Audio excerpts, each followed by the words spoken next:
أقيم اليوم حفل تكريم واختتام فعاليات الدورات التدريبية والتأهيلية لعلماء اليمن المتواجدين بالمملكة العربية السعودية، وذلك برعاية وزير الشؤون الإسلامية والدعوة والإرشاد السعودي الشيخ صالح بن عبد العزيز آل الشيخ بالتنسيق مع برنامج تواصل علماء اليمن. استمرارا للفعاليات والأنشطة المختلفة لبرنامج تواصل علماء اليمن في المملكة العربية السعودية وضمن الدورات التدريبية التي ينظمها مركز الملك عبد العزيز للحوار الوطني، أقيم اليوم حفل تكريم للمشاركين في عدد من الدورات التدريبية التي استمرت لمدة 3 أسابيع، وذلك برعاية كريمة من وزير الشؤون الإسلامية والدعوة والإرشاد السعودي الشيخ صالح بن عبد العزيز آل الشيخ، وبحضور كبير ضم كوكبة من علماء الدين والفقه في بلادنا. الدورة التي حضرتموها وأسهمتم بفاعلية في نجاحها ولله الحمد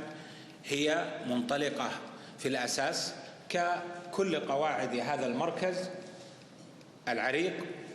على قصر عمره من منطلقات أساسيات هذه الشريعة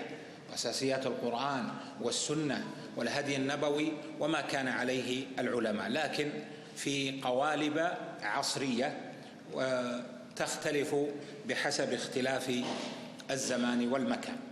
المشاركون أكدوا أن تلك الدورات التدريبية أكسبتهم الكثير من القدرات والمهارات العملية، خاصة في مجال الحوار والتعايش والتبادل الفكري والمعرفي، لما من شأنه الإسهام في صياغة خطاب ثقافي وفكري موحد عبر الحوار بعيدا عن لغة السلاح. نحن ننظر إلى العلماء والدعاة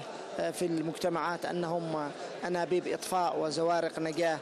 وقوارير دواء لمشاكلها، وبالتالي فإن إجراء واكتساب خبرات الحوار والتفاهم والوصول إلى إتقان إيصال الرسالة بالتي هي أحسن على الطريقة النبوية والمنهجية الشرعية من المهم بمكان، وهذا ما أستطيع أن أقول أنه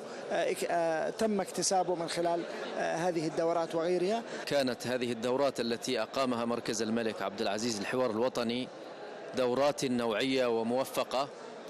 وشملت الحوار المجتمعي والحوار الفكري والحوار الأسري والحوار الإعلامي والارتقاء بالخطاب بين أبناء وشرائح المجتمع، وكيف يتعالى الإنسان عن لغة السفاسف إلى الارتفاع إلى اللغة الراقية ولغة المحبة، وكيف يوصل رسالته ويوصل ما يريد إيصاله إلى الناس بلغة سهلة، مستندا إلى قوله تعالى: وقل لعبادي يقولوا التي هي أحسن وقولوا للناس حسنا. كل ما قدمناه كان هو بعض الأدوات والأساليب المطورة في تطبيق حوار الحضارات على المستوى الفعلي. الدورة أعتقد أنها كانت هامة وهامة جدا، قد تكون المفاجأة فيها هي طريقة التنفيذ وليس التأصيل أو الأسس التي يقوم عليها.